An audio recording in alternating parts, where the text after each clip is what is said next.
চলুন আজ আমরা ইরান যুদ্ধের কথা না বলে ইরানের অর্থনৈতিক শক্তি, এই মুহূর্তে ইরান কিভাবে অর্থনৈতিকভাবে মারাত্মক শক্তিশালী হয়ে উঠছে তার গল্প শোনায়।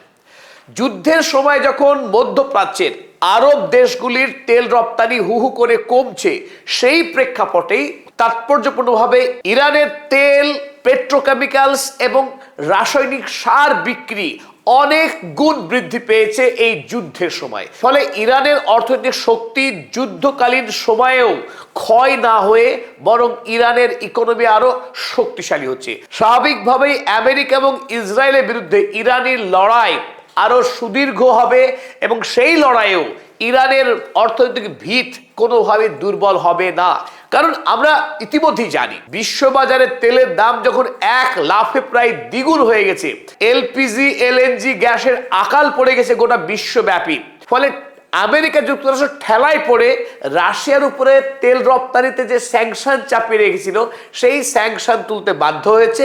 অপরদিকে ইরানের ওপরে সুদীর্ঘকাল ধরে যে তেল রপ্তানিতে স্যাংশন দিয়ে রেখেছিল আমেরিকা, সেই স্যাংশনও তুলতে বাধ্য হয়েছে সাগরে থাকা তেল রপ্তানি ক্ষেত্রে। তাই একদিকে হরমুজ প্রণালী যখন সম্পূর্ণরূপে ইরানের নিয়ন্ত্রণে, ফলে এই মুহূর্তে ইরানের হাতে বিপুল অর্থনৈতিক স্বাধীনতা এসেছে, যে স্বাধীনতা কাজে লাগিয়ে ইরানের আইআরজিসি এই মুহূর্তে তার সামরিক শক্তিকে বহুগুণ বাড়িয়ে ফেলেছে। চলুন আজকের এই ভিডিওতে আমরা আলোচনা করি যুদ্ধের আগে ইরান পৃথিবীতে কতখানি তেল রপ্তানি করত, আর সেই তেল এবং পেট্রোকেমিক্যালস তথা রাসায়নিক সার রপ্তানি করার মধ্য দিয়ে ইরানে কতটা বৈদেশিক মুদ্রা অর্জন করত, আর যুদ্ধের সময় গোটা মার্চ মাস জুড়ে ইরানের কিভাবে তেল রপ্তানি, পেট্রোকেমিক্যালস এবং রাসায়নিক সার রপ্তানি বৃদ্ধি পাওয়ার ফলে কি বিপুল পরিমাণে অর্থনৈতিক লাভ করছে ইরান, তার তথ্যগুলো দেখে নিই। খবরের শুরুতেই আমরা দেখে নেব India Today headline. India Today বলেছে Iran is earning more from oil, war has barely dented its lifeline. Iran এই যুদ্ধের সময়ে তেল রপ্তানি করে বেশি পরিমাণ বৈদেশিক মুদ্রা অর্জন করছে। যুদ্ধের সময়েও ইরানের তেল রপ্তানিতে কোনো প্রকার প্রভাব পড়েনি, বরং আরো বেশি বৈদেশিক মুদ্রা অর্জন করছে এই মুহূর্তে ইরান। 28 ফেব্রুয়ারি আমেরিকা এবং ইসরায়েল ইরান হামলা করবার পূর্বে ইরান চীনকে প্রতিদিনে 11 লক্ষ ব্যারেল তেল রপ্তানি করত, আর অন্য দেশে সামান্য পরিমাণ তেল রপ্তানি করত। অর্থাৎ প্রতিদিন ইরান গড়ে তেল রপ্তানি করত 1.2 মিলিয়ন ব্যারেল, অর্থাৎ 12 লক্ষ ব্যারেল করে তেল রপ্তানি করত ইরান প্রতিদিনে। আর যুদ্ধ চলাকালীন সময়ে এই 1.2 মিলিয়ন অর্থাৎ 12 লক্ষ ব্যারেল তেল রপ্তানি থেকে এক লাফে বর্তমানে বেড়ে হয়ে গেছে 1.7 মিলিয়ন। প্রতিদিনে ইরান এই মুহূর্তে গড়ে 17 লক্ষ ব্যারেল তেল রপ্তানি করছে বিদেশের বাজারে। স্পষ্ট আমরা দেখতে পাচ্ছি 1.2 এবং 1.7, অর্থাৎ প্রতিদিনে এখন 5 লক্ষ ব্যারেল অতিরিক্ত তেল বিক্রি করছে এই মুহূর্তে ইরান। তাই যুদ্ধ তেল রপ্তানিতে বরং ইরানের ক্ষেত্রে সাপে বর হয়েছে। এবার আমরা টাকার হিসাবটা দেখে নিই। যুদ্ধ শুরু হওয়ার আগে প্রতি ব্যারেল ক্রুড অয়েলের দাম ছিল বাজারে মোটামুটি $62 প্রতি ব্যারেলে, এবং ইরান যেহেতু স্যাংশন খাওয়া দেশ, সেই দেশকে বিপুল পরিমাণে কনসেশন অর্থাৎ দামে ছাড় দিতে হতো। প্রতি ব্যারেল $62 যখন দাম ছিল, তখন গড়ে ইরানকে $15 পর্যন্ত ছাড় দিতে হয়েছে প্রতি ব্যারেলে। সেই ক্ষেত্রে ইরান প্রতি ব্যারেল তেল রপ্তানি করে $47 মাত্র দাম পেত, অর্থাৎ 1.2 মিলিয়ন 12 লক্ষ ব্যারেল তেল রপ্তানি করে ইরান প্রতিদিনে 56.4 মিলিয়ন অর্থ লাভ করত প্রতিদিনে। যেখানে 56.4 মিলিয়ন ইউএসডি প্রতিদিনে আয় হতো ইরানের, সেই অর্থটা এখনকার দিনে অর্থাৎ এই যুদ্ধকালীন সময়ে ইরানের কি বেড়ে দাঁড়িয়েছে 170 মিলিয়ন প্রতিদিনে। 56, আমরা যদি এটা 57 ধরে নিই, 57 থেকে বেড়ে এই মুহূর্তে হয়েছে 170 মিলিয়ন। শতাংশের হারে এখন বর্তমানে ইরান প্রতিদিনে 3 গুণ অর্থ উপার্জন করছে শুধুমাত্র তেল রপ্তানি করে। কিভাবে? চলুন আমরা হিসাব দেখে নিই। আমরা ইতিমধ্যেই বলেছি যে এই মুহূর্তে ইরান প্রতিদিনে প্রায় 17 লাখ ব্যারেল তেল রপ্তানি করছে প্রতিদিনে, এবং বর্তমান এখন গড়ে তেলের দাম $103 প্রতি ব্যারেলে। আর যেহেতু তেলের আকাল, সারা পৃথিবীতে বিপুল চাহিদা এই সময় পেট্রোলিয়ামের, ইরান কিন্তু আর কনসেশন দিচ্ছে না, ছাড় দিচ্ছে না তেলের দামে। যৎকিঞ্চিৎ $3 ছাড় দিচ্ছে প্রতি ব্যারেলে, সে যে দেশে তেল কিনুক ইরানের কাছ থেকে। ফলে প্রতি ব্যারেলে এই মুহূর্তে ইরান $100 ইউএসডি করে উপার্জন করছে। $100 প্রতি ব্যারেলে যদি হয়, 17 লক্ষ ব্যারেল তেল বিক্রি করে এখন উপার্জন হচ্ছে ইরানের প্রতিদিনে 170 বিলিয়ন। তাই এই মুহূর্তে ইরান যুদ্ধের সময় যখন যে কোনো দেশের অর্থনৈতিক অবস্থা ভেঙে যায়, সেই দেশের সরকার কর্মচারীদের বেতন দিতে হিমশিম খেয়ে যায়, দেশের মধ্যে লাগাম ছাড়া মুদ্রাস্ফীতি হয়, মানুষ খাদ্য সংকটে ভোগে এবং সেই দেশের অর্থনীতি চিরতরে পঙ্গু হয়ে যায়। কিন্তু এই মুহূর্তে ইরানের ক্ষেত্রে আমরা সম্পূর্ণ ভিন্ন চিত্র দেখছি। ইরানের ভঙ্গুর অর্থনৈতিক অবস্থা, যার বিরুদ্ধে ইরানের একটা অংশের মানুষের বরং ক্ষোভ ছিল। বিদেশ থেকে তারা কোনোভাবে জিনিস আমদানি করতে পারছিল না, কারণ ডলারের সাপেক্ষে ইরানের রিয়ালের দাম একেবারে তলানিতে। প্রতি ডলারের সাপেক্ষে ইরানি রিয়ালের দাম চলে গিয়েছিল প্রায় 13 বিলিয়ন রিয়াল। অর্থাৎ বিদেশ থেকে কোনোভাবেই ইরানের পণ্য আমদানি করা প্রায় অসম্ভব হয়ে পড়েছিল। সেই ইরানে কিন্তু এখন বিদেশ থেকে প্রতিদিনে প্রচুর পরিমাণে ডলার আমদানি হচ্ছে। তাই এই মুহূর্তে ইরানের অর্থনৈতিক অবস্থা যুদ্ধ শুরু হওয়ার আগের তুলনায় অনেক বেশি শক্তিশালী। আর এ খবর তো আমরা আগেই জানি, আমেরিকার যে আগ্রাসী সাম্রাজ্যবাদী নীতি, সারা পৃথিবীতে তেল বিক্রি করতে হবে ডলারের বিনিময়ে।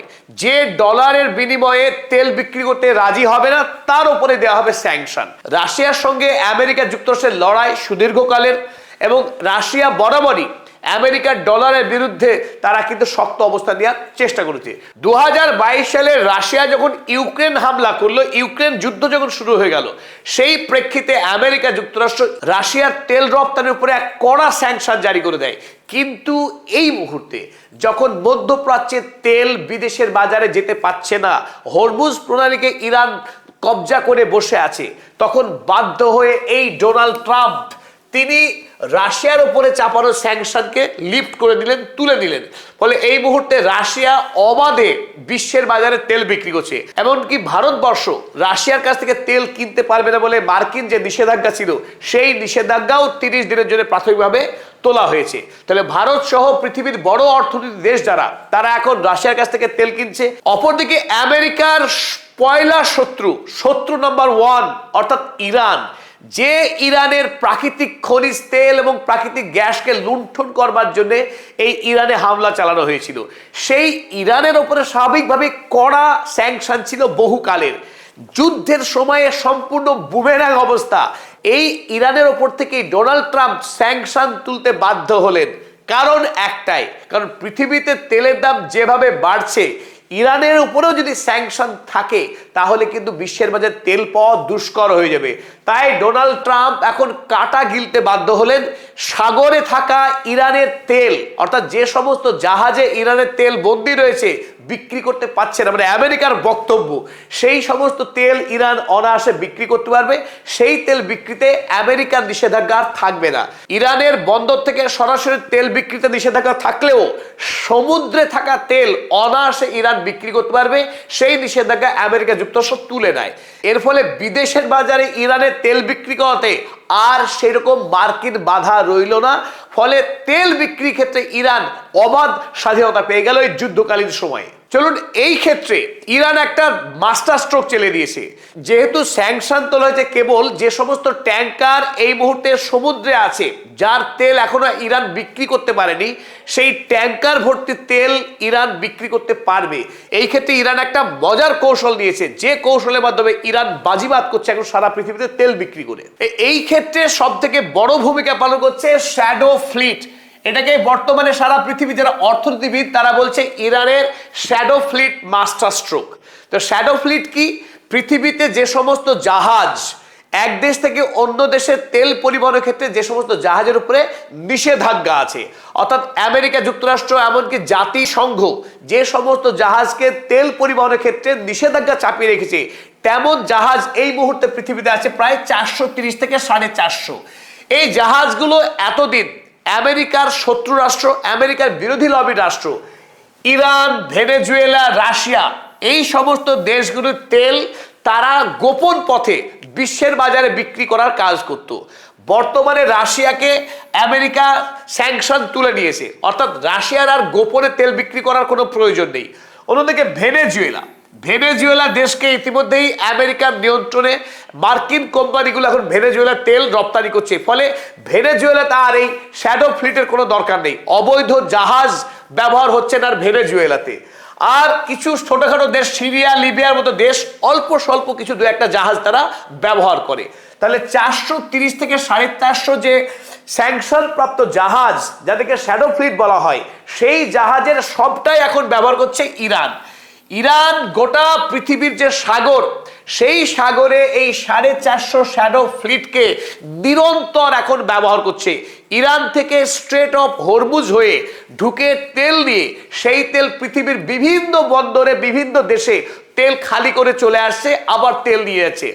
একদিকে যখন 17 লক্ষ ব্যারেল তেল বৈধভাবে বিক্রি করছে ইরান তার দেশের বন্দর থেকে, অন্যদিকে গোপন পথে এই 450 জাহাজ তারা নিরন্তর তেল বিক্রি করছে বিশ্বের বাজারে। কিন্তু এই ক্ষেত্রে কত ব্যারেল তেল শ্যাডো ফ্লিটের মাধ্যমে বিক্রি করছে ইরান, তার কোনো তথ্য নেই পৃথিবীর কাছে। ফলে ওই 17 লক্ষ প্রতিদিনে বিক্রি করছে ইরান তেল, এটা কিন্তু সত্য নয়। হতে পারে আরো 17 লক্ষ ব্যারেল তেল প্রতিদিনেই ইরান বিক্রি করছে বিশ্বের বাজারে, আরো বেশিও হতে পারে। আমরা একটা তথ্য দিই আপনাদেরকে। 4 দিন আগে আমরা দেখেছি মালয়েশিয়ার বন্দরে 70টি শ্যাডো ফ্লিট, 77টি শ্যাডো ফ্লিট তারা তেল খালি করছিল অন্য দেশের জাহাজে। শুধু মালয়েশিয়ার বন্দরে যদি 77টি শ্যাডো ফ্লিট একদিনে তেল খালি করে, তাহলে পৃথিবীর অন্যান্য বন্দরে, যেমন আমরা জানি চীন ইরানের সবচাইতে বড় গ্রাহক, চীনেও হয়তো অমনিভাবে প্রতিদিন বিপুল পরিমাণ তেল বিক্রি করছে ইরান। তাই এই মুহূর্তে শ্যাডো ফ্লিট ব্যবহার করে স্যাংশন জাহাজের মাধ্যমে তেল বিক্রি করে ইরান প্রচুর পরিমাণে বৈদেশিক মুদ্রা অর্জন করছে। কারণ ইরানের কাছে গত 40 বছরের পৃথিবীর এই সমুদ্রকে গোপন পথে তেল বিক্রি করার একটা অপূর্ব অভিজ্ঞতা রয়েছে, যা পৃথিবীর অন্য কোনো দেশের কাছে নেই। ইরান গোপন পথে তেল বিক্রি করাতে পৃথিবীর সবচাইতে প্রসিদ্ধ রাষ্ট্র। আর সেই গোপন পথে তেল বিক্রি করা যুদ্ধের সময়ে অনেকখানি বৃদ্ধি পেয়েছে, কারণ সামুদ্রিক পথে স্ট্রেট অফ হরমুজকে এখন সম্পূর্ণ নিয়ন্ত্রণে রেখেছে ইরান। তাই বিশ্বের বাজারে তেল বিক্রি করা ইরানের কাছে হয়ে গেছে অত্যন্ত সহজ। চলুন, আমরা ইতিমধ্যে দেখলাম কেবল তেল বিক্রি হিসেব, কিন্তু শুধু তেল তো আসল নয়, পেট্রোকেমিক্যালস, বিদেশের বাজারে পেট্রোকেমিক্যালসের পাশাপাশি এলপিজি গ্যাসও এই মুহূর্তে ইরান রপ্তানি করছে। ফলে আগে যেখানে প্রতিদিনে 35 মিলিয়ন ইউএসডি রোজগার করত ইরান, আর এই 35 মিলিয়ন থেকে বর্তমানে বেড়ে হয়েছে 52 মিলিয়ন ইউএসডি প্রতিদিনে। 35 থেকে 52 মিলিয়ন যদি হয়ে যায়, পার্সেন্টেজে কি দাঁড়াবে 48%। অর্থাৎ 48% অতিরিক্ত রোজগার করছে ইরান পেট্রোকেমিক্যালস এবং এলপিজি মিলিয়ে। আর রাসায়নিক সার, মধ্যপ্রাচ্যের আরব দেশগুলি সারা পৃথিবীতে ডিএপি, ইউরিয়া, পটাশ সার বিক্রি করে থাকে।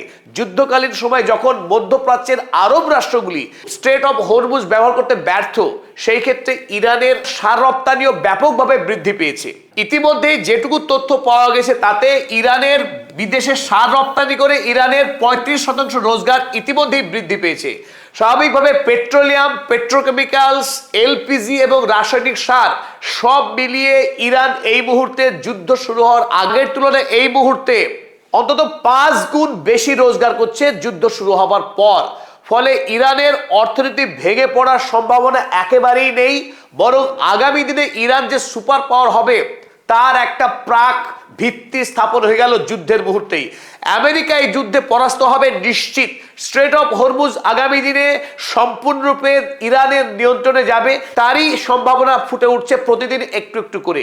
যখন আমেরিকা যুক্তরাষ্ট্র ইরানের উপরে স্থলপথে অভিযানে প্রস্তুতি নিচ্ছে, তার আগে ইরান 10 লক্ষ এক বিরাট সেনাবাহিনী প্রস্তুত করে রেখেছে। তাই খাদ দ্বীপ দখল করা ডোনাল্ড ট্রাম্প যে স্বপ্ন দেখছেন, সেই স্বপ্নই থেকে যাবে, বরং আগামী পৃথিবীতে ইরান সুপার পাওয়ার হওয়ার সমস্ত প্ল্যান ছকে রেখেছে, আর সেই পথে ইরান এখন এগোচ্ছে।